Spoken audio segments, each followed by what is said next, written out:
সালাম পেশ করছি সাল্লাল্লাহু আলাইহি ওয়াসাল্লাম। অতঃপর আজকের ইসলামী জলসার সম্মানিত সভাপতি সাহেব, আমন্ত্রিত অতিথিবৃন্দ, আপনারা যারা কষ্ট করে বিভিন্ন জায়গা থেকে এখানে এসে বসে কোরআন এবং সুন্নাহর আলোচনা শুনছেন, পুরুষ এবং নারী, আমি আপনাদের প্রত্যেকের জন্য আল্লাহর কাছে দোয়া করছি, আল্লাহ তাআলা আপনাদের প্রত্যেকের উপরে কল্যাণ, শান্তি, রহমত, বারাকা, হিদায়াত বর্ষণ করুন এবং আল্লাহ তাআলা আপনাদের প্রত্যেককে আল্লাহর জান্নাতের জন্য কবুল করে নিন। আপনারা জানেন, অবগতিতে আছেন, এটা একটা দ্বীনি মজলিস, ঠিক তো? যেখানে মানুষ আসে জ্ঞান অর্জন করার জন্যে, ইলম অর্জন করার জন্যে। জ্ঞান অর্জন করার জন্যে যারা আসে, আল্লাহ তাআলার কাছে তাদের ফজিলত, মর্যাদা অনেক বেশি। মিশকাতুল মাসাবিহের 204 নম্বর হাদিস এবং 212 নম্বর হাদিস, রাসূল সাল্লাল্লাহু আলাইহি ওয়াসাল্লাম বলেন, মান সালাকা তরিকান ইয়ালতামিসু ফীহি ইলমান সালাকাল্লাহু লাহু বিহি তরিকান মিন তুরুকিল জান্নাহ। যে ব্যক্তি জ্ঞান অর্জন করার জন্যে, ইলম অর্জন করার জন্যে, কোরআন এবং হাদিস জানার জন্যে কোনো জায়গায় যায়, আল্লাহ তাআলা এর বিনিময়ে তার জান্নাতের পথকে সহজ, সরল, সঠিক করে দেয়। অর্থাৎ কেউ যদি চায় আল্লাহ তাআলা আমার জান্নাতের পথকে সহজ করে দিক, আমার জান্নাতের পথকে সরল করে দিক, আমার জান্নাতের পথকে সঠিক করে দিক, এটা যদি কেউ চায়, তাহলে এমন জায়গায় তারা যেন যায় যেখানে জ্ঞান অর্জন করা যায়। দারিমির 271 নম্বর হাদিস, রাসূল সাল্লাল্লাহু আলাইহি ওয়াসাল্লাম বলেন, যে ব্যক্তি রাতে সামান্য সময়ে, অল্প সময়ে জ্ঞান অর্জন করে, সারা রাত তাহাজ্জুদ পড়লে যে নেকি হয়, আল্লাহ তাআলা ওই নেকি তাকে দান করেন। অত্র হাদিস দ্বারা বোঝা যায়, যারা জ্ঞান অর্জন করে তাদের মর্যাদা তাহাজ্জুদের চেয়ে বেশি।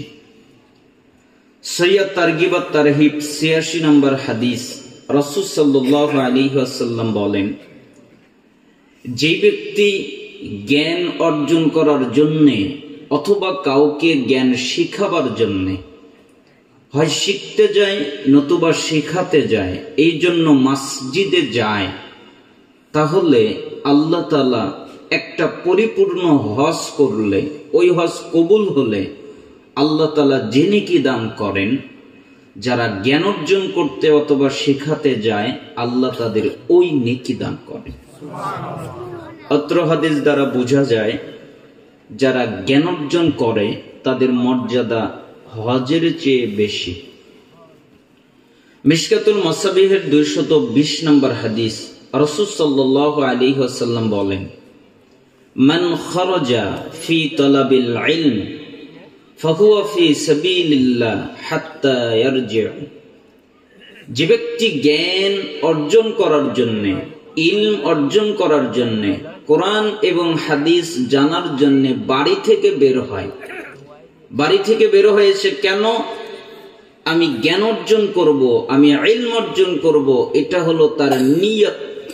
তাহলে যতক্ষণ পর্যন্ত সে বাড়িতে ফিরে না যাবে, ততক্ষণ তার আমলনামায় জিহাদ করার নেকি হতে থাকবে। অত্র হাদিস দ্বারা বোঝা যায়, জ্ঞানের মর্যাদা জিহাদের চেয়ে বেশি, জ্ঞানের মর্যাদা তাহাজ্জুদের চেয়ে বেশি, জ্ঞানের মর্যাদা হজের চেয়ে বেশি, জ্ঞানের মর্যাদা জিহাদের চেয়ে বেশি। এবং যারা জ্ঞান অর্জন করে, জ্ঞান চর্চা করে, আল্লাহ তাআলার কাছে তাদের মর্যাদা অনেক বেশি। তাই রাসূল সাল্লাল্লাহু আলাইহি সাল্লাম বলেন, তাবারানী মুজামুল কাবির 639 নম্বর হাদিস, কোন সফর 641 নম্বর হাদিস, আল্লাহর নবী বলেন, যে ব্যক্তি কোনো দ্বীনি মজলিসে যায়, এরপরে 3টা কাজ করে: 1 বসে, 2 মনোযোগ দিয়ে আলোচনা শোনে। মনোযোগ মানে সাহাবীরা বলতেন, রাসূল সাল্লাল্লাহু আলাইহি সাল্লাম যখন কথা বলতেন, আমরা মনে করতাম মাথায় পাখি বসে আছে, নড়াচড়া করলে পাখি উড়ে যাবে, তাই আমরা নড়াচড়া করতাম না। কোন কোন সাহাবীরা মনে করতেন আমরা পাথর যেরকম নড়াচড়া করে না, আমরা সেরকম নড়াচড়া করতাম না। মনোযোগ মানে বাদাম খাওয়া নয়, বুট খাওয়া নয়, কালাই খাওয়া নয়, চা খাওয়া নয়, কফি খাওয়া নয়, পান খাওয়া নয়, কারোর সাথে কথা বলা নয়। অমনোযোগ হয় এমন কোন কাজ করে না, মনোযোগ দিয়ে জ্ঞান অর্জন করে। 3 যতক্ষণ পর্যন্ত আলোচনা শেষ না হয় ততক্ষণ পর্যন্ত তারা অবস্থান করে। এই 3টা কাজ যারা করে, আল্লাহ তাআলা বলেন, মুহাম্মদ জি আপনি বলেন, কি বলবো? যারা বসেছে, মনোযোগ দিয়ে আলোচনা শুনেছে, শেষ পর্যন্ত থেকেছে, কদ গফারাল্লাহু লাকুম যুনুবাকুম, আমি আল্লাহ তাদের অতীত জীবনের যত পাপ আছে সবগুলোকে মাফ করে দিয়েছি। আমি আল্লাহ কারো পরোয়া করি না। তার পাপ হতে হতে যদি আসমান এবং জমিন পর্যন্ত ছেয়ে যায়, আসমান এবং জমিন ভরপুর হয়ে যায়, এত পাপ করে, এর পরেও দ্বীনি মজলিসে বসে মনোযোগ দিয়ে আলোচনা শুনে শেষ পর্যন্ত থাকে, আমি তাদের পাপ তো ক্ষমা করি। অবুদ্দিলাত সাইয়্যাতিকুম হাসানাত, এবং তাদের যত পাপ আছে আমি আল্লাহ সমস্ত পাপকে নেকিতে পরিণত করে দিই। সালাত আদায় করলে পাপ ক্ষমা হবে, পাপ নেকি হবে না। যাকাত দিলে পাপ ক্ষমা হবে, পাপ নেকি হবে না। সিয়াম পালন করলে পাপ ক্ষমা হবে, পাপ নেকি হবে না। শরিয়াতে যত আমল আছে প্রত্যেক আমলের মাধ্যমে নেকি পাওয়া যায়, পাপ ক্ষমা করানো যায়, কিন্তু পাপ নেকি হয় না। দ্বীনি মজলিস হলো আশ্চর্য জায়গা, এখানে বসে মনোযোগ দিয়ে কোরআন হাদিস শুনলে পাপও ক্ষমা হয়, এবং যত পাপ আল্লাহ সমস্ত পাপকে নেকিতে পরিণত করে দেয়। আমি আশাবাদী আপনারা সবাই মনোযোগের সাথে কোরআন এবং সুন্নাহ শুনে আমল করার চেষ্টা করবেন। আল্লাহ তাআলা আপনাদের কবুল করুন। আমি আপনাদের সামনে কিছু হাদিস অনুবাদ করার ইচ্ছা পোষণ করেছি। এর আগে সালাফদের একটা বাণী আপনাদের সামনে অনুবাদ করে শোনাচ্ছি। ইব্রাহিম ইবনে আদহাম রাহিমাহুল্লাহ তিনি বলেন, একজন লোক আমার কাছে আসলো, এরপরে আমাকে বলল, ইব্রাহিম জি আল্লাহ বলেছেন। কি বলেছেন? তোমরা আমাকে ডাকো, আমি তোমাদের ডাকে সাড়া দিব। এ কথা আল্লাহ বলেছেন। জি, এ কথা তো আল্লাহ বলেছেন। আমি আল্লাহকে এত ডাকি, আল্লাহর কাছে এত কিছু চাই, কিন্তু আল্লাহ আমাকে কিচ্ছু দেয় না, আল্লাহ আমার ডাকে সাড়া দেয় না। কারণটা কি তুমি কি বলতে পারো? আমরাও তো অনেকেই আল্লাহকে ডাকি, তাই না? অনেক সময় দোয়া করি, কিন্তু দেখা যায় দোয়াটা কবুল হয় না। কেন যে হয় না বুঝতে পারি না। কি পাপ করেছি, কি অন্যায় করেছি, কেন হয় না? ওই লোকটা এই কথা ইব্রাহিম ইবনে আদহামকে বললেন, আপনি কি বলতে পারেন কেন? তখন তিনি বললেন, পৃথিবীর মানুষ যদি 5টা অপরাধ করে তাহলে আল্লাহ তার ডাকে সাড়া দেয় না। আমার মনে হয় তুমি এই 5টা অপরাধ করেছো, অথবা তার মধ্যে একটার মধ্যে শরীক আছো, এজন্য আল্লাহ তোমার ডাকে সাড়া দেয় না। তখন লোকটা বললেন, তাহলে বলেন তো পাপগুলো কি? তখন ইব্রাহিম ইবনে আদহাম বললেন, 1 আরাফতুমুল্লাহ ফালাম তুআদ্দু হাক্কাহু, তোমরা আল্লাহর পরিচয় পেয়েছো কিন্তু আল্লাহর হক আদায় করো না, এটা হলো একটা কারণ। আচ্ছা, আপনাদের কাছে প্রশ্ন, আল্লাহর পরিচয় পেয়েছেন না পান নাই? একটা প্রশ্ন করা যাক, আল্লাহর অস্তিত্ব আছে না নাই?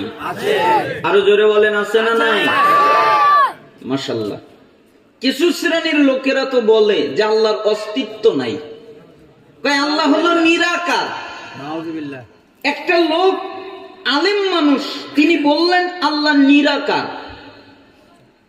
আবার তিনি আলোচনা করলেন, খুতবা দিলেন যে সবচেয়ে বড় নিয়ামত হলো আল্লাহকে দেখা। এজন্য আমি তাকে শেষে জিজ্ঞেস করলাম, আপনিই তো বললেন আল্লাহ নিরাকার, তো জান্নাতের সবচেয়ে বড় নিয়ামত আল্লাহকে দেখা, তো নিরাকার হলে দেখবে কি? তখন উনি আমাকে বললেন, না তখন হবে। আমি বললাম, আউযু বিল্লাহ, আস্তাগফিরুল্লাহ, আপনি কি মনে করেন আল্লাহ অপরিপূর্ণ?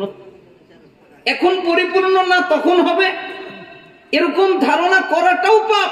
আল্লাহ পরিপূর্ণ, আল্লাহর অস্তিত্ব আছে, আল্লাহর হাত আছে, আল্লাহর পা আছে, আল্লাহ কথা বলেন, আল্লাহ শোনেন, আল্লাহ খুশি হন, আল্লাহ রেগে যান। তবে আপনি যদি বলেন কেমন, আমরা জবাবে বলবো আল্লাহর জন্য যেমন দরকার আল্লাহ তেমন। এটা আমরা জানি না কেমন, তা জানি না, তবে তার অস্তিত্ব আছে। এই যে তোমরা আল্লাহর পরিচয় জানো কিন্তু আল্লাহর হক আদায় করো না, এটা হলো একটা কারণ। আল্লাহর হক কি? তখন তিনি বললেন, আল্লাহর হক হলো একমাত্র তার ইবাদত করা, তার সাথে কাউকে শরীক না করা, এটা হলো আল্লাহর হক। শিরিক করা যাবে না। পৃথিবীতে যতগুলো পাপ আছে সবচেয়ে জটিল এবং কঠিন পাপ হলো শিরিকের পাপ। কেন? আল্লাহ তাআলা বলেন সূরা নিসা 48 নম্বর আয়াত, ইন্নাল্লাহ লা ইয়াগফিরু আইয়ুশরাকা বিহি ওয়া ইয়াগফিরু মা দুনা যালিকা লিমান ইয়াশা। নিশ্চয়ই যে ব্যক্তি আল্লাহর সাথে শিরিক করে, আল্লাহ তাআলা শিরিকের পাপ ক্ষমা করে না। এছাড়া যত পাপ আছে আল্লাহ যাকে চায় তাকে মাফ করে দেয়, তাকে ক্ষমা করে দেয়, কিন্তু শিরিকের পাপ আল্লাহ ক্ষমা করে না। সূরা মায়েদা 72 নম্বর আয়াত, আল্লাহ তাআলা বলেন, ইন্নাহু মায়ুশরিক বিল্লাহ, নিশ্চয়ই যে ব্যক্তি আল্লাহর সাথে শিরিক করে, ফাকাদ হারামাল্লাহু আলাইহিল জান্নাহ, আল্লাহ তার উপরে জান্নাতকে হারাম করে দেন, ওয়া মাওয়াহুন নার, এবং তার ঠিকানা হলো জাহান্নাম, ওয়া মালিয যালিমিনা মিন আনসার, এ হলো জালেম, জুলুমকারী, এর কোনো সহযোগিতাকারী নাই। তার মানে সাহায্যকারী হিসেবে সে আল্লাহকে পাবে না, কোন নবীদের পাবে না, কোন ফেরেশতাদেরকে পাবে না, কোন নেককার বান্দাকে পাবে না, বাপ মা আত্মীয় স্বজন কাউকে পাবে না, তার কোনো সাহায্যকারী নেই। তার উপরে জান্নাত চিরতরে হারাম, জাহান্নাম হলো তার ঠিকানা। কেন? সে শিরিক করেছে তাই। আল্লাহ তাআলা নবীদেরকে কত কঠিন বাক্য বলেছেন। আপনি যদি সূরা আনআম পড়েন 88 নম্বর আয়াত দেখবেন, এরপরে দেখবেন আল্লাহ তাআলা সিরিয়ালে 18 জন নবীর নাম উল্লেখ করেছেন। 18 জন নবীর নাম উল্লেখ করার পরে বলছেন, ওয়ালাউ আশরাকু লাহাবিতা আনহুম মা কানু ইয়ামালুন। এই 18 জন নবীর একজনও যদি শিরক করে তাহলে তাদের যত আমল আছে আমি আল্লাহ ধ্বংস করে দিব। কারা যদি শিরক করে? নবীরা। আরো জোরে বলেন, কারা যদি শিরক করে? নবীরা। তাহলে তাদের আমলকে ধ্বংস করে দিব। বলেন তো, পৃথিবীর সবচেয়ে দামি মানুষ তার নাম কি?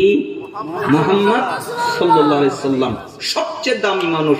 আল্লাহ তাআলা তাকে বলছেন সূরা জুমারের 65 নম্বর আয়াতে, মুহাম্মদ জি লাইন আশরাকতা লা ইয়াহবাতানা আমালুক ওয়া লা তাকুনান্না মিনাল খাসিরিন। আপনিও যদি শিরক করেন তাহলে আপনার যত আমল আছে আমি আল্লাহ ধ্বংস করে দিব, আর আপনি নবী হয়ে যাবেন ক্ষতিগ্রস্তদের অন্তর্ভুক্ত। তার মানে মুহাম্মদ সাল্লাল্লাহু আলাইহি সাল্লাম শিরক করতে পারে না, পৃথিবীর কোন নবী শিরক করতে পারে না। তারা যদি শিরক করে তাদের আমল টিকবে না।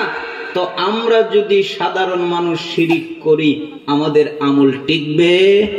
ওয়াকাদিমনা ইলা মা আমিলু মিন আমালিন ফাজআলনাহু হাবাআম মানসুরা। আল্লাহ তাআলা বলেন, আমি তাদের আমলের প্রতি খেয়াল করব, আমি তাদের সালাত দেখব, আমি তাদের যাকাত দেখব, আমি তাদের সিয়াম দেখব, আমি তাদের হজ দেখব, তারা যত ইবাদত করেছে আমি সব দেখব।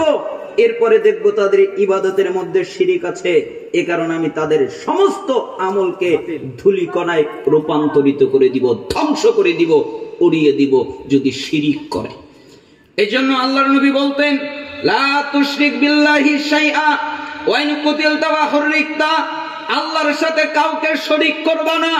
তোমাকে যদি হত্যা করা হয় তবুও না, তোমাকে যদি আগুনে জ্বালিয়ে দেওয়া হয় তবুও না, তুমি আগুনে জ্বলে যাবে, তুমি মরে যাবে, তুমি নিহত হবে, তবুও কঠিন কালেও আল্লাহর সাথে শিরিক করা যাবে না।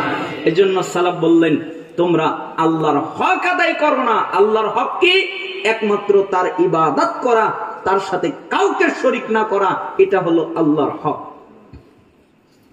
ওয়াকারাতুমুল কুরআন ফালাম তা'মালু বিমা ফীহি। 2, তোমরা কোরআনুল কারীম পাঠ করো কিন্তু ওই বিধিবিধান অনুযায়ী চলো না।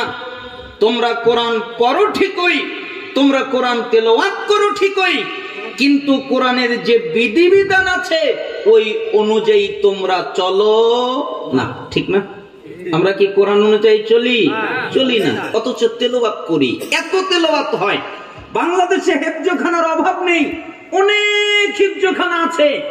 আমি অনেক হেফজখানা দেখতে পাই, কিন্তু রাসূলের আদর্শে আদর্শিত একটা হেফজখানাও আমার চোখে পড়ে না।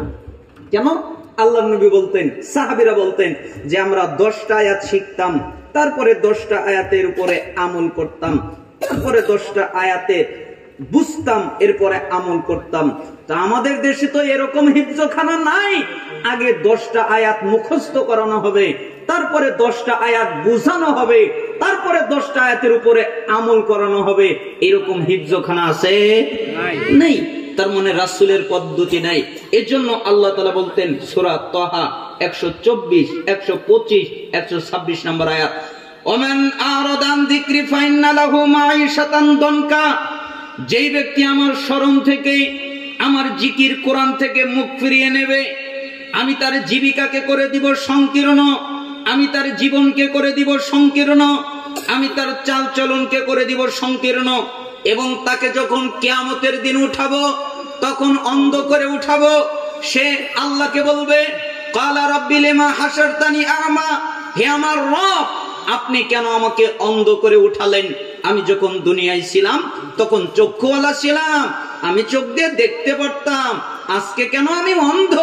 আল্লাহ তাআলা বলবেন, ক্বালা কাযালিকা আতাতকা আয়াতুনা ফানাসিতাহা ওয়া কাযালিকাল ইয়াওমা তুনসা। কেন? তোমার কাছে যেদিন আমার আয়াত গিয়েছিল, কিতাব গিয়েছিল, তুমি যেভাবে আমার আয়াত থেকে মুখ ফিরিয়ে রেখেছিলে, ঠিক আমি আল্লাহ আজকে তোমার থেকে মুখ ফিরিয়ে নিলাম। আচ্ছা, আল্লাহ যদি মুখ ফিরিয়ে নেয়, বাঁচার কোনো উপায় আছে? আল্লাহর নবী শাফায়াত করবেন, এ কথা সবাই জানেন। কোরআনুল কারীমে ভয়ঙ্কর একটা আয়াত আছে, আমি এই আয়াতকে খুব ভয় করি। আল্লাহ তাআলা সূরা ফুরকান 30 নম্বর আয়াত নাজিল করলেন। এটা হলো রাসূলের মামলা।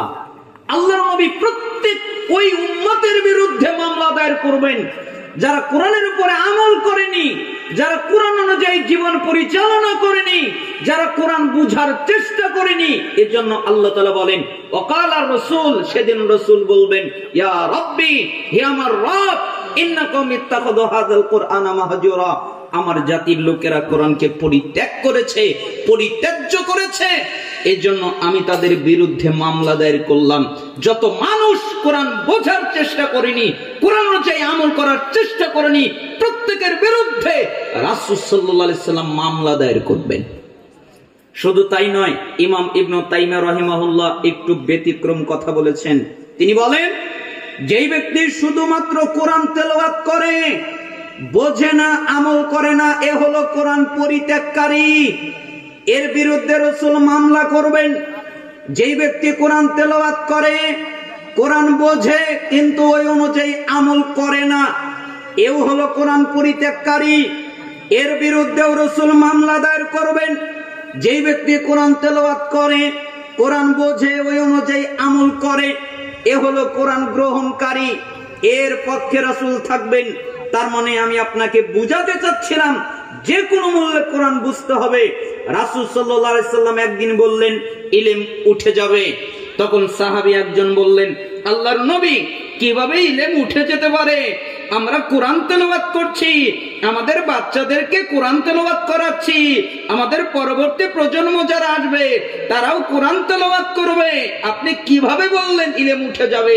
তখন মুহাম্মদ সাল্লাল্লাহু আলাইহি সাল্লাম বললেন, জিয়াদ আমি তোমাকে মনে করেছিলাম তুমি মদিনার জ্ঞানী ব্যক্তি, বিজ্ঞ ব্যক্তি। তোমার মা তোমাকে হারিয়ে ফেলুক, আমি তোমাকে মনে করেছিলাম তুমি মদিনার জ্ঞানী ব্যক্তি, বিজ্ঞ ব্যক্তি। শোনো, ইহুদিদের কি কিতাব নেই? খ্রিস্টানদের কি কিতাব নেই? আছে তো। ইহুদিদের খ্রিস্টানদের কিতাব তাদের যেমন উপকার করেনি, ঠিক তোমাদের মধ্যে কোরআন থাকবে, তোমাদের কোনো উপকার করবে না। ওটাই হলো ইলম উঠে যাওয়া। আচ্ছা, আমাদের মধ্যে কোরআন আছে, আমরা কোরআন তেলাওয়াত করি, কিন্তু ওই অনুযায়ী আমল করার চেষ্টা করি না।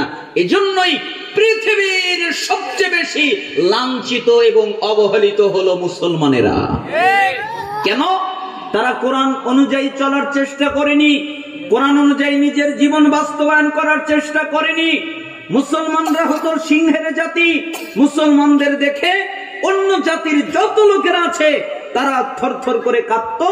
কিন্তু মুসলমান জাতির মধ্যে থেকে যখন কোরআন হারিয়ে গেছে, যখন তাদের মধ্যে দুনিয়ার মহাব্বত ঢুকে গেছে, যখন তারা মৃত্যুর ভয় করেছে, তখন অন্য জাতিদের দেখে মুসলমানেরা থরথর করে কাঁপে।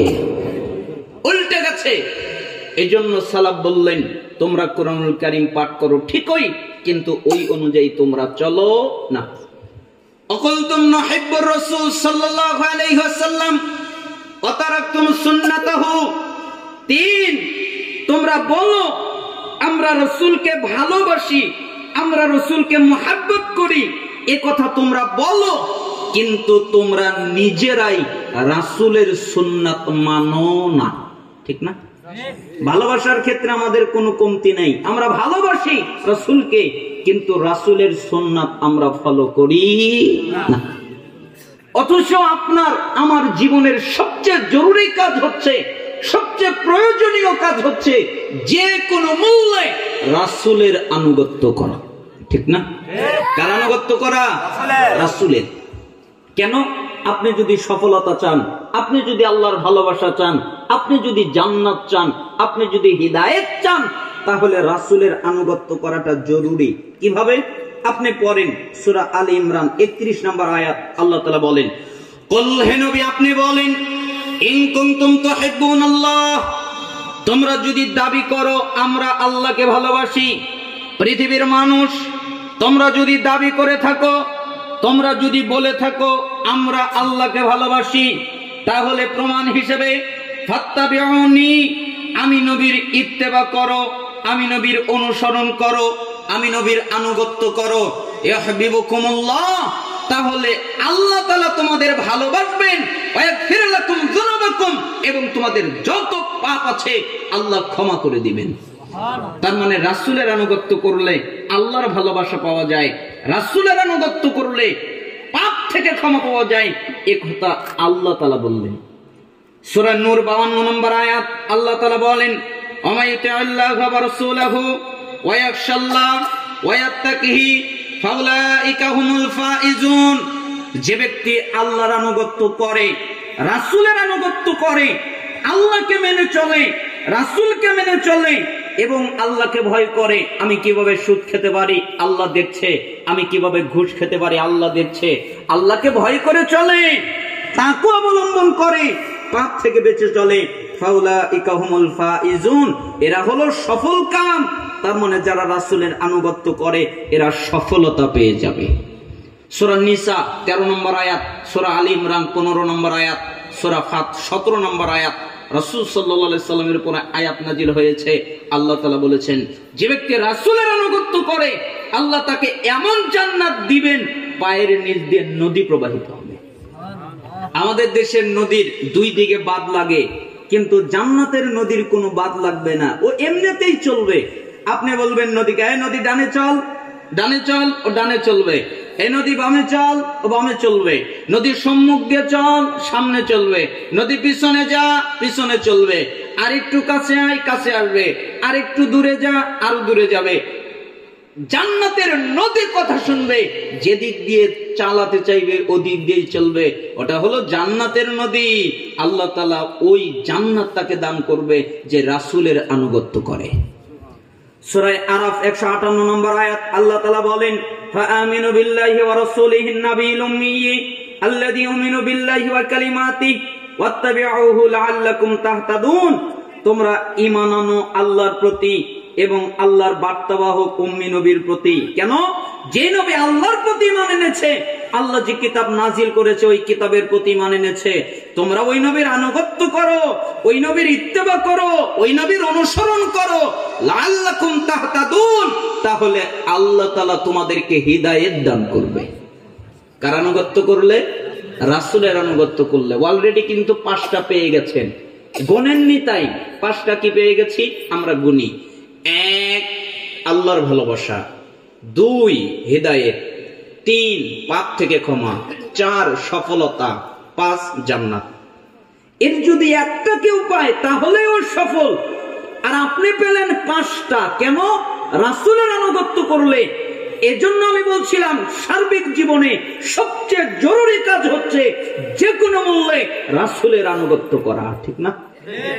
আবু দাউদের 4607 নম্বর হাদিস, তিরমিজি 2676 নম্বর হাদিস, রাসূল সাল্লাল্লাহু আলাইহি সাল্লাম বলেন, ওয়া ইন্নাহু মান ইয়া'iশ মিনকুম বাদি ফাসায়ারা ইখতিলাফান কাসীরা ফাআলাইকুম বিসুন্নতি ওয়া সুন্নাতিল খুলাফা'iর রাশিদিনাল মাহদিয়্যিন আদু আলাইহা বিন নওয়াজিস। শোনো, তোমরা যারা আমার পরে জীবিত থাকবে, আমি বেশি দিন বাঁচবো না, আমি নবী তোমাদের মধ্যে থেকে চলে যাব, তোমরা যারা আমার পরে জীবিত থাকবে তারা দেখতে পাবে অনেক ইখতিলাফ, একজনের সাথে আরেকজনের কোনো মিল নেই, একজন একরকম কথা বলে আরেকজন আরেক রকম কথা বলে। এরকম অবস্থানে তোমরা যদি পড়ে যাও তাহলে তোমরা অবশ্যই, তোমাদের উপরে কর্তব্য হলো আমি রাসূলের সুন্নাত ফলো করা, আমার খোলাফায়ে রাশিদিনের সুন্নাতকে আঁকড়ে থাকা। আদু আলাইহা বিন নওয়াজিস, যেভাবে মারির দাঁত কামড়ে শক্ত করে আঁকড়ে ধরে থাকো, ঠিক ওরকম ভাবে আঁকড়ে ধরে থাকবে। মারির দাঁত দিয়ে একটা পোশাক বা কাপড় আঁকড়ে ধরলে যেরকম তাকে সরানো ছিটানো যায় না, ঠিক তুমি সুন্নাত আমলের মাধ্যমে সুন্নাতকে আঁকড়ে ধরবে, যেন তোমার থেকে সুন্নাতকে সরানো না যায়। এজন্য আমরা দাওয়া ইলাল্লাহ তরুণ যুব সমাজের উদ্যোগে আয়োজিত ইসলামী জালসা থেকে বলতে চাই, আমরা ফাঁসির মঞ্চে ঝুলতে রাজি আছি, আমরা জীবন বিলিয়ে দিতে রাজি আছি, আমরা কশিন কালেও রাসূলের সুন্নাত ছাড়তে রাজি নাই। রাজি না সবাই? রাসূলের সুন্নাত কি ত্যাগ করা যাবে? কোন অবস্থায় নয়। আল্লাহ তাআলা আমাদেরকে রাসূলের সুন্নাত ফলো করার তৌফিক দান করুন। তার মানে সালাফ বললেন, তোমরা বলো আমরা রাসূলকে ভালোবাসি, কিন্তু তোমরা তার সুন্নাত ত্যাগ করো। অকুলতুম নালাহানু ইবলিস ওয়া তাতুমুহু, তোমরা বলো ইবলিস ভালো নয়, ইবলিস খারাপ, ইবলিস মন্দ, ইবলিস জঘন্য, এ কথা তোমরা বলো, কিন্তু পালন করার ক্ষেত্রে তোমরা ইবলিসকেই মানো, ঠিক না? কয় ইবলিস খারাপ, ইবলিস জঘন্য, আর আমলের ক্ষেত্রে কার কথা মানে? ইবলিস যা বলে তাই করে। ওয়াল খামিসাতু তারাকতুম আয়ুবাকুম ওয়া আখাযতুম ফি আয়ুবিন নাস। 5, তোমরা নিজের দিকে না তাকিয়ে আরেকজনকে নিয়ে ব্যস্ত হয়ে যাও। নিজে যে পাপ করো এই চিন্তা নেই, নিজে যে গুনাহ করো এই চিন্তা নেই, নিজের যে এক পা জাহান্নামে রয়ে গেছে চলে গেছে এই চিন্তা নেই, আরেকজন কি করে এইটা নিয়ে তোমরা ব্যস্ত হয়ে যাও, নিজের চিন্তা করো না। জামি বায়ানিল ইলমি ওয়া ফাদলিহি, এই কিতাবের 1220 নম্বর বর্ণনা এটা। ইব্রাহিম ইবনে আদহাম বললেন, 5 কারণে তোমাদের দোয়া কবুল হয় না। 1, তোমরা আল্লাহর পরিচয় পেয়েছো কিন্তু তার হক আদায় করো না। আল্লাহর হক হলো একমাত্র তার ইবাদত করা, তার সাথে কাউকে শরীক না করা। 2, তোমরা কোরআনুল কারীম পাঠ করো কিন্তু ওই অনুযায়ী চলো না, অথচ তোমাদের জন্য জরুরি হলো কোরআন অনুযায়ী চলা। 3, তোমরা বলো আমরা রাসূলকে ভালোবাসি কিন্তু তার সুন্নাত মানো না, অথচ তোমাদের জন্য জরুরি হলো রাসূলের সুন্নাত অনুযায়ী চলা। 4, তোমরা বলো ইবলিস খারাপ কিন্তু ইবলিসেরই আনুগত্য করো, অথচ তোমাদের জন্য উচিত হলো ইবলিসকে না মানা। 5, তোমরা নিজের চিন্তা না করে আরেকজনকে নিয়ে চিন্তা করো। এই 5 কারণে তোমাদের দোয়া কবুল হয় না। এই 5টা অপরাধ ছেড়ে দাও, এরপরে আল্লাহর কাছে দোয়া করো, আল্লাহ তোমাদের দোয়া কবুল করবেন। আল্লাহ তাআলা যেন আমাদেরকে এই 5টা অপরাধ থেকে বিরত থাকার তৌফিক দান করেন। আপনাদের সামনে আলোচনা করছি, আপনারা ওঠা চলাচল নড়াচড়া করবেন না। আমি অসুস্থ মানুষ, অনেক দূর থেকে এসেছি, আপনাদের সামনে কথা বলছি, আমার কথা বলার নিষেধ। ডাক্তার বলেছে আপনি কথা বলতে পারবেন না, কিন্তু মাহফিল তো নেওয়া আছে। এখন যদি আমি না আসি তাহলে যারা কমিটি তাদের হবে বদনাম, যে বক্তাকে দাওয়াতই দেয় নাই। তাদের মান সম্মানের একটা ব্যাপার রয়ে গেছে। আবার এত দ্রুত যদি আমি নাও করে দেই তাহলেও একটা সমস্যা। এই জন্য যত কষ্টই হোক আপনাদের সামনে এসেছি।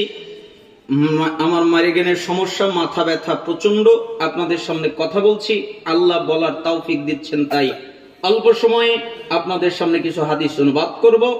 আপনারা শুনে আমল করার চেষ্টা করবেন, আল্লাহ তাআলা কবুল করুন। আজকের আলোচনার প্রথম হাদিস, এই হাদিসকে বলা হয় আশ্চর্যজনক হাদিস। কেন? কারণ হাদিস গ্রন্থে যতগুলো হাদিস আছে এইরকম করে কোন হাদিস আসে নাই। কেন আসে নাই? কারণ আল্লাহর নবী প্রত্যেকটা হাদিসের মধ্যে উম্মাতকে ইঙ্গিত করেছেন, উম্মাত এটা করো, উম্মাত সেটা করো। কিন্তু এই হাদিসে আল্লাহর নবী ইঙ্গিত করেন নাই, স্বয়ং আল্লাহর নবীকে জিবরাইল আমিন ইঙ্গিত করে বলেছেন। জিবরাইল আমিন, যা জিবরিল আলাইহিস সালাম ইলান নবী সাল্লাল্লাহু আলাইহি ওয়াসাল্লাম। একদিন জিবরাইল আমিন আল্লাহর নবীর কাছে আসলেন, এরপরে বললেন, মুহাম্মদ জি, আমি আপনাকে কিছু কথা বলবো, আমি আপনাকে কিছু আমলের কথা বলবো, আমি আপনাকে বলতে গিয়ে শক্ত ভাষা অবলম্বন করব, কঠোর করে বলবো, আপনি কিছু মনে করবেন না, আপনি কিছু মনে নেবেন না। মুহাম্মদ সাল্লাল্লাহু আলাইহি ওয়াসাল্লাম বললেন, আচ্ছা ঠিক আছে, আপনি যা বলবেন আমি কিছু মনে নিব না, আমি কষ্ট মনে করব না, আপনি বলেন। তাই সালাফরা বলতেন এই হাদিসকে বলা হয় জিবরাইলের নসিহত। কেন? জিবরাইল আমিন এসে তেনাকে ডাক দিয়ে বললেন, ইয়া মুহাম্মদ, হে মুহাম্মদ, ইসমা শিতা ফাইন্নাকা মাইতুন, আপনি যতদিন খুশি জীবন যাপন করেন, কোনো নিষেধাজ্ঞা নেই, কোনো নিষেধ করা হচ্ছে না, আপনি জীবন যাপন করেন, কিন্তু আপনি মনে রাখেন মুহাম্মদ, আপনি মৃত্যুবরণ করবেন। বলেন তো কে মারা যাবে? মুহাম্মদ নবী। তো নবী যদি মারা যায়, পৃথিবীর এমন কি কেউ আছে যে চিরস্থায়ী ভাবে বেঁচে থাকবে? যেই নবীর কাছে জিবরাইল আমিন আসলেন, মালাকুল মাউত আসলেন, এরপরে বললেন, আল্লাহর নবী জি, আল্লাহ তাআলা বলেছেন আপনি যদি দুনিয়ায় থাকতে চান আপনাকে দুনিয়ায় রেখে যেতে, আপনি যদি যেতে চান আপনাকে আল্লাহর কাছে নিয়ে যেতে, আপনি থাকতেও পারেন, আপনি যেতেও পারেন। তখন মুহাম্মদ সাল্লাল্লাহু আলাইহি ওয়াসাল্লাম বললেন, আচ্ছা ঠিক আছে, আমি দুনিয়ায় থাকবো না, আমি আল্লাহর কাছে চলে যাব। যার থাকার অনুমতি ছিল তিনি দুনিয়ায় টিকতে পারেননি, অতএব পৃথিবীর কারো পক্ষে সম্ভব নয় চিরস্থায়ীভাবে দুনিয়ায় টিকে থাকা। আপনার চেয়ারের দাপট কিসের? আপনার বাড়ির দাপট কিসের? আপনার পোশাকের দাপট কিসের? আজকে যদি আপনার মৃত্যু হয় আপনার চেয়ারটা অন্যজনে দখল করে নিবে। আজকে যদি আপনার মৃত্যু হয় আপনার ঘর থেকে আপনাকে টেনে বের করবে। একবারের জন্য বলতে পারবেন না আমার ঘর থেকে আমাকে টেনে বের করে কে? আপনার শরীর থেকে পোশাক খুলে ফেলা হবে, একবারের জন্য বলতে পারবেন না আমার পোশাক খুলে ফেলে কে? আপনাকে কাপড় দিয়ে ঘেরাও করে গোসল দেওয়া হবে, একবারের জন্য বলতে পারবেন না পানিটা গরম হয়ে গেছে আর একটু ঠান্ডা করলে ভালো হতো, আপনাকে কাপড় দিয়ে মুড়িয়ে দেওয়া হবে, একবারের জন্য বলতে পারবেন না আমার শ্বাস নিতে কষ্ট হচ্ছে কাপড়টা সরিয়ে দাও। আপনার জানাজা পড়ার জন্য মানুষজন উপস্থিত হবে, অথচ আপনি মানুষের জানাজার সালাত পড়তেন। আপনাকে যখন কবরে রাখা হবে আপনি একবারের জন্য বলতে পারবেন না শেষবারের মতো দুনিয়ার আকাশটা দেখে নেই, এ কথা বলার ক্ষমতা আপনার থাকবে না। এজন্য আল্লাহর নবী বলতেন, আকসিরু যিকরা হাজিমিল লাজ্জাত, তোমরা স্বাদ বিনষ্টকারী, আনন্দ নষ্টকারী বস্তুর কথা বেশি বেশি করে স্মরণ করো। যেই বস্তু তোমাদের আনন্দ নষ্ট করে দেয়, স্বাদ নষ্ট করে দেয়, উল্লাস নষ্ট করে দেয়, এই বস্তুর কথা বেশি বেশি করে স্মরণ করো। ইয়ানিল মাউত, এটার নাম হলো মৃত্যু। এটার নাম কি? মৃত্যু। আনন্দ নষ্ট করে দেয়, স্বাদ নষ্ট করে দেয়। জিবরাইল আমিন কি কঠিন কথাটা নবীকে বললেন, আপনি যতদিন খুশি জীবন যাপন করেন নবী, কোনো নিষেধ নাই, কিন্তু মনে রাখেন আপনি মৃত্যুবরণ করবেন। ইয়া মুহাম্মদ, হে মুহাম্মদ, ওয়া হাবিব মান আহাবাবতা ফাইন্নাকা মাফারিকুহু, আপনি যার সাথে খুশি বন্ধুত্ব করেন, কোনো নিষেধাজ্ঞা নেই। আপনি যাকে তাকে বন্ধু বানাতে পারেন। আপনার বন্ধু হতে পারে টাকা পয়সা, অর্থ সম্পদ, গাড়ি বাড়ি বাহন, এগুলো আপনার বন্ধু হতে পারে। আপনার বন্ধু হতে পারে কোনো পুরুষ ব্যক্তি, আপনার বন্ধু হতে পারে কোনো নারী ব্যক্তি। মনে রাখেন, যেদিন আপনার মৃত্যু হবে, আপনি মৃত্যুবরণ করবেন, নবী ওই দিন আপনাকে একা কবরে যেতে হবে, সেও একা যাবে, আপনিও একা যাবেন। ঠিক না? না আপনারা কি মনে করেন আমরা নিয়ে যেতে পারবো? আমাদের কোনো বন্ধু, আমাদের বাপ মা, আত্মীয় স্বজন, সন্তান সন্ততি, কেউ কি আমাদের সাথে কবরে যাবে? কেউ যাবে না। আমাকে একাই কবরে যেতে হবে, সেও একা যাবে, আমিও একা যাব, কেউ যেতে পারবো না। তাই জিবরাইল আমিন বললেন, শোনেন, আপনি যার সাথে খুশি বন্ধুত্ব করেন, কিন্তু মনে রাখেন আপনি তাকে ছেড়ে চলে যাবেন। ইয়া মুহাম্মদ, হে মুহাম্মদ, ওয়ামাল মা শিতা ফাইন্নাকা মাজজিয়ুন বিহি, আপনি যা খুশি কাজ করেন, যে কোনো কাজ করতে পারেন। ইচ্ছা করলে চুরি করেন, ইচ্ছা করলে ডাকাতি করেন, ইচ্ছা করলে জিনা করেন, ইচ্ছা করলে ব্যভিচার করেন, ইচ্ছা করলে সুদ ঘুষ খান, ইচ্ছা করলে নিষেধাজ্ঞা দ্রব্য পান করেন, যত পাপ আছে সব করেন, আপনি করতে পারেন, অনুমতি আছে, স্বাধীনতা আছে। কিন্তু নবী মনে রাখেন, আপনাকে আল্লাহর সামনে দাঁড়াতে হবে, আপনি আপনার কর্মের প্রতিফল পাবেন, অতএব সাবধান। না আমরা কি মনে করি আল্লাহর সামনে দাঁড়াতে হবে না? হবে না? হবে। তাহলে আমরা কেন বিভোর হয়ে আছি? কেন দুনিয়ার মায়ায় মহাব্বতে পড়ে আল্লাহর ভয় আমাদের অন্তরে জাগে না? কেন আমরা আল্লাহকে ভয় করা বন্ধ করে দিয়েছি, অথচ আমাদের নড়ার অনুমতি নাই? ইবনে মাসউদ রাদিয়াল্লাহু আনহু তিনি বলেন, লা তাজলু কদম ইবনে আদম ইয়াউমাল কিয়ামা হাত্তা ইসআল আন 50, কিয়ামতের দিন আদম সন্তান যতক্ষণ পর্যন্ত 5টা প্রশ্নের উত্তর না দিবে, ততক্ষণ পর্যন্ত নড়তে পারবে না, পা নড়াতে পারবে না। আন উমরি ফিমা আফনাহু ওয়া আন শাবাবি ফিমা আবলাহু ওয়া আন মালিহি মিন আইনা ইকতাসাবাহু ওয়া ফিমা আনফাকাহু ওয়া মা জামিলা ফিমা আলিমা। রাসূল সাল্লাল্লাহু আলাইহি ওয়াসাল্লাম বলেন, এক, তাকে জিজ্ঞেস করা হবে, আমি তোমাকে 60 বছর দিয়েছিলাম, আমি তোমাকে 70 বছর দিয়েছিলাম, আমি তোমাকে জীবনটা দিয়েছিলাম, এটা কিভাবে ব্যয় করেছো? আমি আল্লাহকে বুঝাও। 2, আমি তোমাকে যৌবনকাল দিয়েছিলাম 18 বছর থেকে নিয়ে 40 বছর পর্যন্ত, এটা হলো যৌবনকাল। যৌবনকাল কার জন্য ব্যয় করেছো? কিভাবে ব্যয় করেছো? আমি আল্লাহকে বুঝাও। আমি তোমাকে টাকা পয়সা দিয়েছিলাম, টাকা পয়সা কিভাবে উপার্জন করেছো এটা আমাকে বুঝাও। আমি তোমাকে টাকা পয়সা দিয়েছিলাম, এরপরে টাকা পয়সা কোথায় ব্যয় করেছো এটা আমাকে বুঝাও। আমি তোমাকে জ্ঞান দিয়েছিলাম, তুমি জানতে সুদ হারাম, তাহলে কি সুদ ত্যাগ করেছিলে? তুমি জানতে ঘুষ হারাম, তাহলে কি ঘুষ ত্যাগ করেছিলে? তুমি জানতে জিনা ব্যভিচার হারাম, তাহলে কি জিনা ব্যভিচার ত্যাগ করেছিলে? ইলম অনুযায়ী কি আমল করেছিলে? এটা বুঝাও। যতক্ষণ পর্যন্ত আদম সন্তান বুঝাতে না পারবে, 1, তার পুরো বয়স বুঝিয়ে দিতে হবে। 2, তার যৌবনকাল বুঝিয়ে দিতে হবে। 3, তার সম্পত্তির আয় বুঝিয়ে দিতে হবে। 4, তার সম্পত্তির ব্যয় বুঝিয়ে দিতে হবে। 5, ইলম অনুযায়ী কি আমল করেছে বুঝিয়ে দিতে হবে। যতক্ষণ পর্যন্ত বুঝাতে না পারবে, ততক্ষণ পর্যন্ত আল্লাহ নড়ার অনুমতি দিবে না।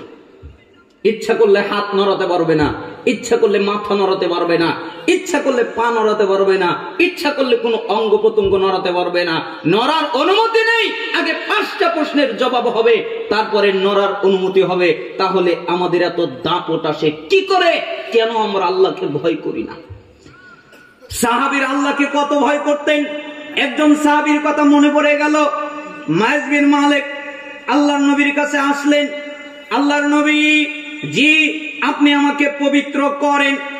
মায়েজ, যাও, চলে যাও, আল্লাহর কাছে মাফ চাও, আল্লাহর কাছে ক্ষমা চাও, আল্লাহ তোমাকে মাফ করবে, তোমাকে ক্ষমা করবে। মায়েজ চলে গেলেন। কিছুক্ষণ পর আবার ফিরে আসলেন, আল্লাহর নবী, জি আপনি আমাকে পবিত্র করেন। তুমি কি আমার কথা বুঝো না? আল্লাহর কাছে মাফ চাও, ক্ষমা চাও। আল্লাহ মাফ করবে, ক্ষমা করবে। মায়ের চলে গেলেন, তৃতীয়বার আবার ফিরে আসলেন, আল্লাহর নবী আপনি আমাকে পবিত্র করেন না। আরে তুমি কি আমার কথা বুঝতে পারো না?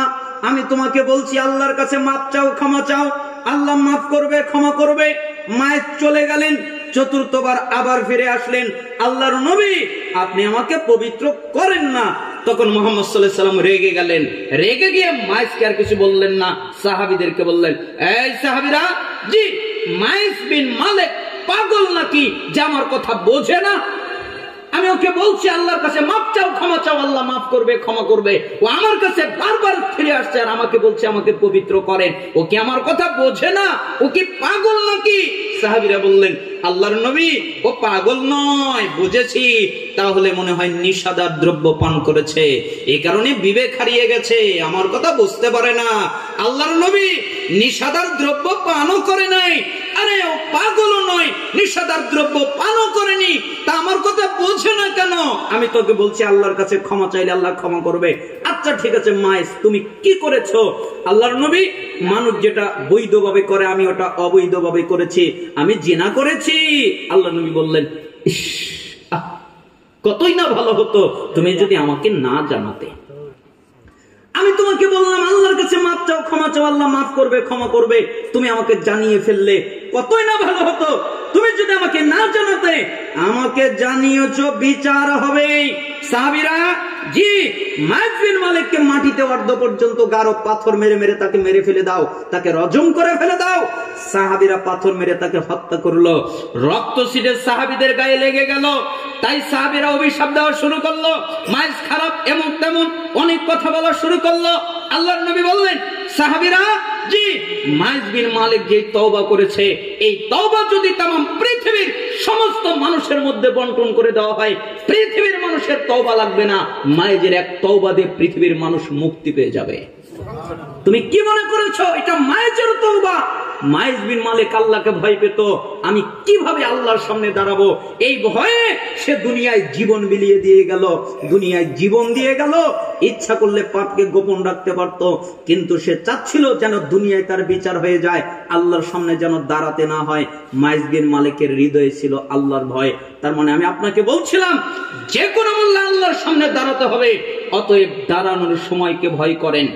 জিবরাইল আমিন বললেন, ইয়া মুহাম্মদ, হে মুহাম্মদ, উপদেশ শেষ হয় নাই। শরফুল মুমিন কিয়ামুল লাইল, আপনি কি জানেন মুমিনের সম্মান কিসে? মুমিনের সম্মান হলো রাতে সালাত আদায় করার মধ্যে। যারা রাতে সালাত আদায় করে তাদের সম্মান আছে, যারা রাতে সালাত আদায় করে না, যারা তাহাজ্জুদ পড়ে না, তাদের সম্মান নেই। ওয়া ইজ্জুহু ইসতিগনাউহু আনিন নাস, এবং তার ইজ্জত হলো মানুষের কাছে কিছু না চাওয়ার মধ্যে। তারা মানুষের কাছে কিছু চায় না, তারা আল্লাহর কাছে চায়। এদের ইজ্জত আছে। যারা রাতে তাহাজ্জুদ পড়ে এদের সম্মান আছে।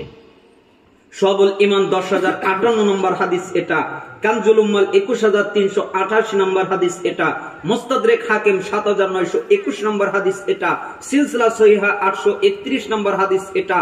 ইমাম হাকিম তিনি এই হাদিসকে সহিহ বলেছেন। ইমাম আলবানী রাহিমাহুল্লাহ তিনি এই হাদিসকে সহিহ বলেছেন, বিশুদ্ধ হাদিস। তার মানে এখানে 5টা জিনিস আমরা পেলাম। 1, যতদিন খুশি আপনি জীবন যাপন করেন, কিন্তু মনে রাখবেন আপনি মারা যাবেন। 2, যার সাথে খুশি আপনি বন্ধুত্ব করেন, কিন্তু মনে রাখবেন আপনি তাকে রেখে চলে যাবেন। 3, যা খুশি কাজ করেন, কিন্তু মনে রাখেন আপনাকে আল্লাহর সামনে দাঁড়াতে হবে, অতএব সাবধান। 4, আপনি যদি সম্মান চান তাহলে রাতে তাহাজ্জুদ করবেন, সালাত আদায় করবেন। 5, আপনি যদি ইজ্জত চান তাহলে মানুষের কাছে কিছু চাইবেন না, আল্লাহর কাছে চাইবেন, আল্লাহ তাআলা আপনাকে ইজ্জত দান করবেন। আল্লাহ তাআলা আমাদেরকে এই হাদিসের উপরে আমল করার তৌফিক দান করুন। আপনাদের কি কষ্ট হচ্ছে? আজকের আলোচনার দ্বিতীয় হাদিস, আবু হুরায়রা রাদিয়াল্লাহু আনহু তিনি বলেন, রাসূল সাল্লাল্লাহু আলাইহি ওয়াসাল্লাম বলেছেন, তিনি বলেন, মান আখাযা আন্নি হাউলা ইল কালিমাত ফায়ামালু বিহিন্না ইউআল্লিমু মান ইয়ামালু বিহিন্না। সাহাবীরা, তোমাদের মধ্যে কে এমন আছে যে আমি নবীর কথা শুনবে, এরপরে আমি নবীর কথা অনুযায়ী আমল করবে, এরপরে আমি নবীর কথা আরেকজনের কাছে পৌঁছে দেবে? তোমাদের মধ্যে কে আছে? তখন সাহাবীদের মধ্যে আবু হুরায়রা বললেন, কুলতু আনা ইয়া রাসূলুল্লাহ, হে আল্লাহর নবী আমি আছি, আপনি যা বলবেন আমি তা গ্রহণ করব, আপনি যা বলবেন আমি তা আমল করব, আপনি যা বলবেন আমি তা আরেকজনের কাছে পৌঁছে দেব। তখন আল্লাহর নবী বললেন যে ফাখাদা বিয়াদি ফাআদ্দা খামসান। আবু হুরায়রা বলেন আল্লাহর নবী আমার হাত ধরলেন, এরপরে গুনে গুনে 5টা কথা বললেন। তিনি বললেন তোমরা যদি 5টা কাজ করো তাহলে আল্লাহ তোমাকে 5টা পুরস্কার দিবে। কয়টা কাজ? 5টা। পুরস্কার কয়টা? 5টা। অনেক দামি পুরস্কার, কিন্তু কাজ অনেক হালকা। 1, ইত্তাকিল মাহারিমা তাকুন আবাদান নাস। তোমরা কি চাও আমরা আল্লাহর ওলি হই? আচ্ছা, আপনাদের কি অভিমত? চান না চান না? আল্লাহর ওলি হতে চান না চান না? সাহাবীদেরকে বললেন তোমরা কি চাও আমরা আল্লাহর ওলি হই, আল্লাহর ইবাদত গুজার বান্দা হই, আল্লাহর প্রিয় বান্দা হই? এটা কি চাও? তাহলে শোনো, আল্লাহ যা হারাম করেছে তা ত্যাগ করো, বিনিময়ে আল্লাহর ওলি হয়ে যাবে। বলেন তো আল্লাহর ওলি হতে কি ত্যাগ করতে হবে? হারাম। আপনি যত হারাম ত্যাগ করবেন আপনি তত বড় আল্লাহর ওলিতে রূপান্তরিত হবেন। এখানে ছোট্ট একটা ঘটনা আপনাকে বলি। হারাম ত্যাগ করার জন্য সহজ একটা কৌশল আছে। আপনি সবসময় এই 5টা কথা, আমি যে কথা বলবো এটা মনে করবেন, তাহলে হারাম থেকে বাঁচাটা সহজ হবে। একজন ব্যক্তি ইব্রাহিম ইবনে আদহামের কাছে আসলো, এরপরে বললেন ইব্রাহিম জি আমি মানুষ, অনেক পাপ করি, অনেক অপরাধ করি, অনেক গুনাহ করি, তুমি কি আমাকে পাপ থেকে বাঁচার কোনো পথ বলে দিতে পারবে? তখন ইব্রাহিম বললেন জি আমি তা বলে দিতে পারবো। তাহলে বলো তো, তুমি 5টা জিনিস থেকে দূরে থেকে পাপ করবে। কয়টা জিনিস থেকে? 5টা জিনিস থেকে দূরে থেকে কি করবে? পাপ করবে। লোকটা অবাক হয়ে গেছে, বলে কি পাপ করবে? আরে আমি তো পাপ থেকে বাঁচার জন্য আপনাকে বলছি, আবার পাপ করব মানে? আরে 5টা জিনিস থেকে যদি বাঁচতে পারো তখন পাপ করবে, যদি বাঁচতে না পারো তাহলে কিন্তু পাপ করবে না। তখন তিনি বললেন আচ্ছা ঠিক আছে, তাহলে বলেন। 1, তুমি যেহেতু পাপ করবে সেহেতু আল্লাহর দেওয়া রিজিক খাবে না। পারবেন না? কার রিজিক খাবে না? আল্লাহর দেওয়া রিজিক খাবে না। কেন? যেহেতু পাপ করবে অতএব তার রিজিক খাবে না। লোকটা বলে বলেন কি আপনি, সবই তো আল্লাহ, আমি কি খাবো তাহলে? তুমি কি খাবে ওটা তো আমি জানি না, তুমি পাপ করলে আল্লাহ রিজিক খাবা না। 2, তুমি যেহেতু পাপ করবে অতএব আল্লাহর দেওয়া জায়গায় থাকবা না। পারবেন না? পাপ করলে আল্লাহর দেওয়া জায়গায় থাকা যাবে না। লোকটা বললেন সবই তো আল্লাহর জায়গা, আমি থাকবো কোথায়? ওটা তো আমি জানি না, আমি বলেছি পাপ করলে আল্লাহর দেওয়া জমিনে থাকা যাবে না। 3, যেহেতু তুমি পাপ করবে আল্লাহকে না দেখিয়ে পাপ করবে। পারবেন না? আল্লাহকে না দেখিয়ে পাপ করতে পারবেন না? মাটির ভিতর একটা ঘর তৈরি করবেন, ওই ঘরের ভিতরে গিয়ে পাপ করবেন, আল্লাহ দেখবে? তাহলে সুদ খাওয়ার সময় আল্লাহ দেখে না, ঘুষ খাওয়ার সময় আল্লাহ দেখে না, জিনা ব্যভিচার করার সময় আল্লাহ দেখে না, নিষাদার দ্রব্য পান করার সময় আল্লাহ দেখে না, বেপরদায় চলার সময় আল্লাহ দেখে না, তাই না? দেখে। তখন ইব্রাহিম ইবনে আদহাম রেগে গেছেন। ওই লোকটা বলছেন বলেন কি আপনি, আল্লাহকে না দেখিয়ে পাপ করা যায় নাকি? সবই তো আল্লাহ দেখে। ইব্রাহিম ইবনে আদহাম রেগে গিয়ে বলছে এই শোনো, তুমি আল্লাহকে না দেখিয়ে পাপ করতে পারো না, তাহলে শোনো, তুমি আল্লাহর দেওয়া রিজিক খাচ্ছ, আল্লাহর দেওয়া জায়গায় থাকছ, আল্লাহকে দেখিয়ে দেখিয়ে পাপ করো, তোমার লজ্জা করে না? তোমার শিক্ষকের সামনে পাপ করো না, কেন? শিক্ষক দেখছে, তাকে লজ্জা করো, ঠিক না? তোমার বাপের সামনে পাপ করো না, কেন? বাপকে ভয় করো, লজ্জা করো, তাই তার সামনে পাপ করো না। তা আল্লাহকে কেন ভয় করো না? আল্লাহর সামনে কিভাবে তুমি পাপ করতে পারো? কেন তোমার লজ্জা হয় না? বাপ দেখে লজ্জা হয়, শিক্ষক দেখে লজ্জা হয়, গণ্যমান্য ব্যক্তি দেখে লজ্জা হয়, আল্লাহকে দেখে কেন লজ্জা হয় না? তুমি কিভাবে আল্লাহর সামনে পাপ করো? লোকটার কান্না কান্না মুখ হয়ে গেছে, চোখ হয়ে গেছে। তখন লোকটা বললেন আচ্ছা ঠিক আছে, এরপরে কি বলেন? 4, যেহেতু তুমি পাপ করবে অতএব মালাকুল মাউত যখন আসবে তখন মালাকুল মাউতকে ঠেকিয়ে দিবে। পারবেন না? এই দাঁড়াও, কেন? আমার এখনো তওবা করা হয় নাই, তওবাটা করে নেই, তারপরে রুহু নাও। এটা মালাকুল মউতকে বলবেন, হবে না? ওই যে যারা বলে আরেকটু সময় হোক, আরেকটু বয়স হোক, তারপরে দাড়ি টাড়ি রাখবো, আল্লাহ বিল্লাহ করবো, তাই না? আরেকটু পরে করব, তাদের অবস্থা কি হবে? এরকম আপনি কি মালাকুল মউতকে ঠেকাতে পারবে? না। কই এটা তো আমি পারবো না। পাঁচ, তুমি যেহেতু পাপ করবে, পাপের কারণে তোমার জায়গা হবে জাহান্নাম।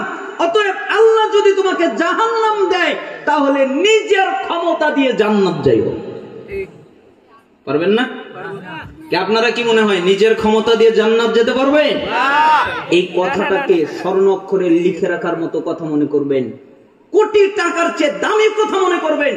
তখন ওই লোকটা বললেন, ইব্রাহিম ইবনে আদম বললেন, তুমি কি বুঝলে? লোকটাকে বললেন, তখন লোকটা বলল, আমি বুঝেছি আমি আল্লাহর দেওয়া রিজিক না খেয়ে থাকতে পারবো না, আমি আল্লাহর দেওয়া জায়গায় না থেকে কোনো জায়গায় থাকতে পারবো না, আমি আল্লাহকে না দেখিয়ে পাপ করতে পারবো না, আমি মালাকুল মউতকে ঠেকাতে পারবো না, আমি নিজের ক্ষমতা দিয়ে জান্নাতে যেতে পারবো না। আমি বুঝেছি আমার পাপ করার অনুমতি নাই। কিভাবে পাপ করতে পারি? আমার পাপ করার অনুমতি নাই, আমি এটা বুঝেছি। এরপর থেকে নিয়ে মৃত্যুর আগ পর্যন্ত ওই লোক আর পাপ করে নাই, কেউ তাকে গুনাহ করতে দেখে নাই। তার মানে আপনার যখন পাপের কথা মনে হবে, এই পাঁচটা কথাকে সামনে নিয়ে আসবেন, তাহলে দেখবেন পাপ থেকে বাঁচা সহজ হবে। তাই আল্লাহর নবী বললেন, তুমি কি আল্লাহর ওলি হতে চাও? তাহলে হারাম ত্যাগ করো, বিনিময়ে আল্লাহর ওলিতে পরিণত হয়ে যাবে। দুই, তুমি কি ধনী হতে চাও? আল্লাহ আমাকে ধনী বানিয়ে দিক, আল্লাহ আমাকে বড় লোক বানিয়ে দিক, এটা কি চাও? তাহলে শোনো, তোমার তাকদীরের উপরে খুশি থাকবে, তাকদীরের উপরে সন্তুষ্ট থাকবে, বিনিময়ে আল্লাহ তোমাকে ধনী বানিয়ে দিবে। কার উপরে সন্তুষ্ট থাকতে হবে? তাকদীরের উপরে। ওয়াহসিন ইলা জালিকা তাকুন মুমিনা, তুমি কি সত্যিকারের মুমিন হতে চাও যে আমাকে আল্লাহ সত্যিকারের মুমিন বানাক? এটা কি চাও? তাহলে শোনো, তোমার প্রতিবেশী যে, তার সাথে ভালো আচরণ করো, বিনিময়ে আল্লাহ তোমাকে সত্যিকারের মুমিন বানিয়ে দিবে। কার সাথে ভালো আচরণ করতে হবে? প্রতিবেশীর সাথে। আপনার প্রতিবেশী আপনার হাত থেকে নিরাপদ নয়, তাতে বোঝা যাচ্ছে আপনি সত্যিকারের মুমিন নয়। আপনি সত্যিকারের মুমিন তখন হবেন যখন আপনার হাত থেকে আপনার প্রতিবেশী নিরাপদে থাকবে। ও মা ও বোন, আপনার হাত থেকে আপনার প্রতিবেশী নিরাপদ থাকবে, তখন আপনি মনে করবেন আমি সত্যিকারের মুমিন। কিন্তু আপনার প্রতিবেশী আপনার থেকে বাঁচতে পারে না, নিরাপদ নয়, তাহলে আপনি সত্যিকারের মুমিন হতে পারেন নাই। ওয়াহিব্বা লিন-নাস মা তুহিব্বু লিনাফসিকা তাকুন মুসলিমা। 4, তুমি কি সত্যিকারের মুসলিম হতে চাও? আল্লাহ আমাকে সত্যিকারের মুসলিম বানাক, এটা কি চাও? তাহলে শোনো, নিজের জন্য যা পছন্দ করো, অপরের জন্য তাই পছন্দ করো, বিনিময়ে আল্লাহ তোমাকে সত্যিকারের মুসলিম বানিয়ে দিবে। নিজের জন্য পছন্দ করো, কেউ আমার উপরে জুলুম না করুক, কেউ আমার উপরে অত্যাচার না করুক, কেউ আমার গীবত না করুক, তাহলে তুমিও অপরের জন্য এটা করো না। নিজের জন্য যা পছন্দ করবে, অপরের জন্য তাই পছন্দ করবে।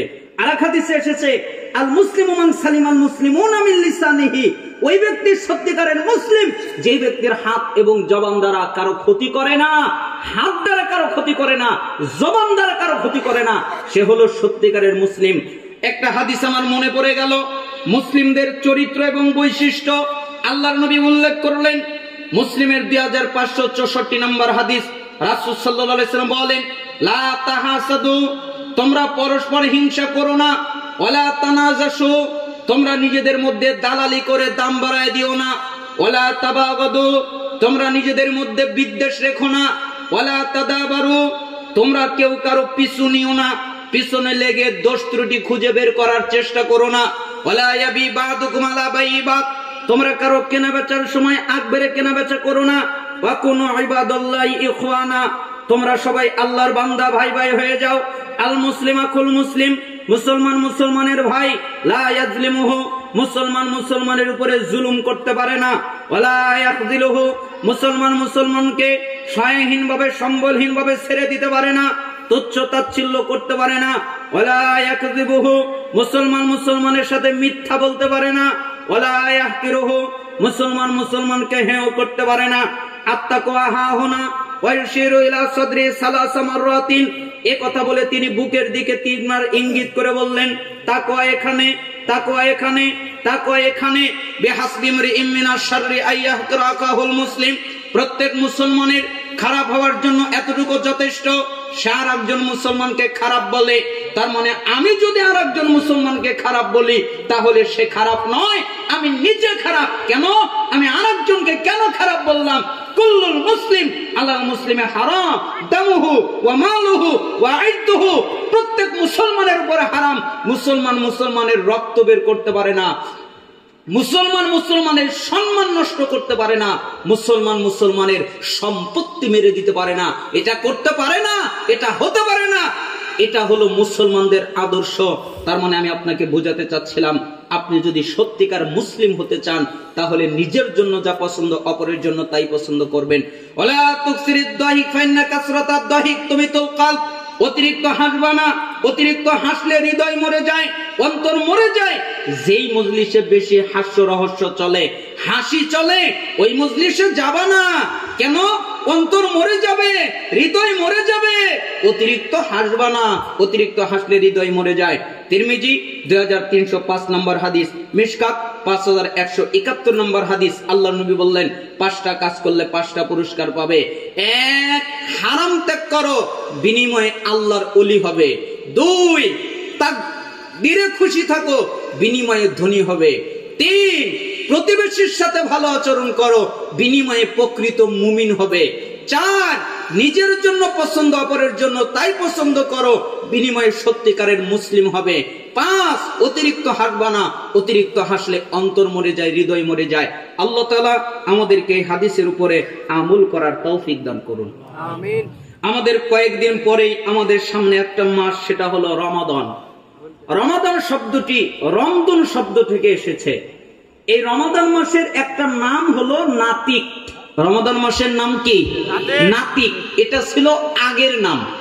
আল্লাহ তাআলা যখন এই মাসকে রমাদান মাস নামকরণ করে নাই, তার আগে এই মাসের নাম ছিল নাতিক। নাতিক শব্দের অর্থ হলো গ্রীষ্মকাল। কিভাবে? যেহেতু গ্রীষ্মকালে জমিন ফেটে চৌচির হয়ে যায়, জমিন ফেটে যায়, ঠিক এই নাতিক শব্দ থেকে এই মাসের নামকরণ করা হলো রমাদান। রমাদান শব্দটি এসেছে রমদুন থেকে, যার অর্থ হলো জ্বালিয়ে দেওয়া, পুড়িয়ে দেওয়া, ধ্বংস করে দেওয়া। কেন? যেহেতু রমাদান মাস মানুষের যত গুনাহ আছে সমস্ত গুনাহকে জ্বালিয়ে পুড়িয়ে ধ্বংস করে দেয়, শেষ করে দেয়, তাই এই মাসের নাম রমাদান। তাহলে এই মাসে ইবাদত করা লাগবে না লাগবে না? মান সামা রমাদান ঈমানান ওয়া ইহতিসাবান গুফিরা লাহু মা তাকদ্দামা মিন যামবি। যে ব্যক্তি রমাদান মাসে ঈমানের সাথে, তার মানে তার ঈমান থাকবে যে রমাদান মাসের সিয়াম ফরজ, এবং এই সিয়াম আল্লাহ তার উপরে ফরজ করেছেন, এবং এই একটা বিশ্বাস থাকবে এই সিয়াম পালন করলে আল্লাহ নেকি দিবেন, আল্লাহ জান্নাত দিবেন। তার ঈমান এবং ইহতিসাব, নেকির আশায় যে ব্যক্তি রমাদানের সিয়াম পালন করবে, আল্লাহ তাআলা পূর্বের যত গুনাহ আছে সবগুলো ক্ষমা করে দিবেন। ওমান কামা রমাদান ঈমানান ওয়া ইহতিসাবান গুফিরা লাহু মা তাকদ্দামা মিন যামবি। যে ব্যক্তি রমাদান মাসে ঈমান এবং ইহতিসাব এর সাথে লাইলাতুল অর্থাৎ রাতের সালাত আদায় করবে, কিয়াম করবে, তারাবি পড়বে, তাহাজ্জুদ পড়বে, তারাবি পড়বে, তাহলে তার পূর্বের যত গুনাহ আছে আল্লাহ তার সমস্ত গুনাহ ক্ষমা করে দিবে। ওমান কামা লাইলাতুল কদরি ঈমানান ওয়া ইহতিসাবান গুফিরা লাহু মা তাকদ্দামা মিন যামবি। যে ব্যক্তি রমাদান মাসে ঈমান এবং ইহতিসাবের সাথে লাইলাতুল কদরে অন্বেষণ করে ইবাদত করবে, তার পূর্বের যত গুনাহ আছে আল্লাহ সবগুলো ক্ষমা করে দিবে। তার মানে এই হাদিস থেকে 3টা জিনিস পাওয়া গেল। একটা হলো রমাদান মাসে সিয়াম পালন করবে, আরেকটা হলো রমাদান মাসে কিয়াম করবে মানে তারাবি পড়বে, আরেকটা হলো রমাদান মাসে লাইলাতুল কদর অন্বেষণ করবে। এই জন্য আপনাদের প্রতি আমার পক্ষ থেকে জরুরি উপদেশ, আপনারা রমাদান মাসের এই ফরজ সিয়াম পালন করবেন এবং রমাদান মাসে তারাবি কিয়ামুল লাইল আদায় করবেন। রাসূল সাল্লাল্লাহু আলাইহি ওয়াসাল্লাম বলেছেন, কেউ যদি জামাতের সাথে কিয়ামুল লাইল করে, এরপরে রাত্রে ঘুমিয়ে থাকে, এরপরে উঠে জামাতের সাথে আবার ফজরের সালাত আদায় করে, তাহলে তার সারা রাত সালাত আদায় করার নেকি লেখা হয়। তার মানে আপনি রাতে ঘুমানি নাই, আমল নামায় লেখা আছে আপনি রাতে কি করেন নাই? ঘুমান নাই, কিন্তু আপনি বাস্তবে ঘুমিয়েছেন। কিন্তু আমলনামায় লেখা আছে আপনি ঘুমান নাই, সারা রাত আপনি তাহাজ্জুদ করেছেন, কিয়ামুল লাইল আদায় করেছেন, এটা লেখা হলো। এই জন্য কিয়ামুল লাইল আদায় করবেন। অবশ্যই আমরা এটাকে ফরজ বলছি না, তবে জরুরি হলো আদায় করা নেকির জন্য। এবং লাইলাতুল কদর অন্বেষণ করবেন। 1000 মাস ইবাদত করলে যে নেকি পাবেন, 1000 মাস ইবাদত করলে, আমরা অনেকেই ব্যাখ্যা করতে পারিনি। আমরা বলেছি যে 1000 মাস ইবাদত বলতে একটা পাপিষ্ট লোকের ইবাদত না, একটা নেককার, একটা ফেরেশতা যার কোনো পাপ নেই, সে যদি একাদারছে, খায় না, ঘুমায় না, সারা দিন রাত 24 ঘন্টা এভাবে 1000 মাস একাদারছে ইবাদত করে, এবং যে নেকি হবে এক লাইলাতুল কদরে আল্লাহ ওই নেকি দান করবে। এই জন্য লাইলাতুল কদর অন্বেষণ করা জরুরি। আল্লাহ তাআলা আমাদেরকে অন্বেষণ করার তৌফিক দান করুন। হে আল্লাহ, আপনি আমাদের কবুল করেন। আমাদের যারা অসুস্থ তাদেরকে শিফায়ে কামিলা আজেলা দান করেন। আমাদের যারা অভাবী তাদেরকে অভাব থেকে অব্যাহতি দান করেন। আমাদের যারা ঋণী তাদেরকে ঋণ থেকে রক্ষা করেন। আমাদের মধ্যে যে যে মুসিবতে আছে সেই মুসিবত থেকে পানা মঞ্জুর করেন। হে আল্লাহ, আপনি আমাদের দুনিয়ায় কল্যাণ দান করেন, আপনি আমাদের আখিরাতে কল্যাণ দিবেন, আপনি আমাদেরকে জাহান্নামের আযাব থেকে রক্ষা করবেন। আল্লাহ, ফিলিস্তিনের মাটিতে মুসলিমদেরকে আপনি হেফাজত করেন। আল্লাহ, তাম পৃথিবীর মুসলিমদেরকে আপনি হেফাজত করেন। আল্লাহ, বাংলাদেশকে ইসলামিক রাষ্ট্র হিসেবে কবুল করেন। আল্লাহ, বাংলাদেশে ইসলামিক রাষ্ট্র নেতা দান করেন। আল্লাহ, বাংলাদেশের সংবিধান কোরআন আপনি উপহার হিসেবে দান করেন। আল্লাহ, এই তরুণদের এই আদ-দাওয়া ইলাল্লাহ, এই তরুণ যুব সমাজকে আপনি কবুল করে নেন। এই ইসলামী জালসাকে আপনি কবুল করে নেন। এই জালসার সাথে যারা যে কোনো ভাবে জড়িত তাদেরকে আপনি কবুল করে নেন। যারা মেধা দিয়ে, শ্রম দিয়ে, টাকা পয়সা দিয়ে সাহায্য সহযোগিতা করেছে তাদেরকে আপনি কবুল আর মঞ্জুর করে নেন। আল্লাহ, আমরা যারা পুরুষ নারী উপস্থিত, আপনি আমাদেরকে ক্ষমা করে দেন এবং আমাদের গুনাহকে নেকিতে পরিণত করে দেন।